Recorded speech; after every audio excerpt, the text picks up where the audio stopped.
नमस्कार सर्वांना, श्री स्वामी समर्थ। या वर्षीची संक्रांत ही पिवळ्या रंगावर आहे, त्यामुळे पिवळा रंग हा आपल्याला परिधान करायचा नाही आहे। पिवळ्या रंगाची साडी किंवा ड्रेस या दिवशी घालू नये, तर तुम्ही काळ्या रंगाची साडी किंवा ड्रेस घालून ही पूजा करू शकता। इतर पूजामध्ये आपण काळा रंग वर्ज्य करतो, पण संक्रांतीची पूजा ही काळ्या रंगाची साडी किंवा ड्रेस घालून केली जाते। आता या दिवशी पिवळे फक्त आपल्याला वस्त्र परिधान करायचे नाही आहेत, तुम्ही पिवळ्या वस्तू सेवन करू शकता किंवा पिवळ्या वस्तूंचं दानसुद्धा केलं तरी चालेल।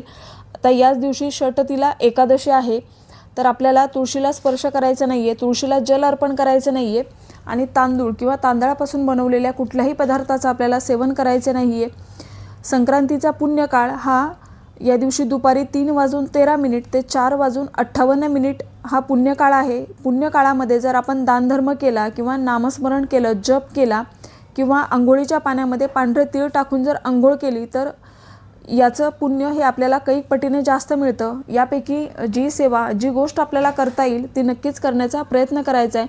संक्रांतीला अजून कुठल्या नियमांचं पालन करायचं, ती कशी साजरी करायची याचा डिटेल व्हिडिओ आपल्या चॅनलवर आहे।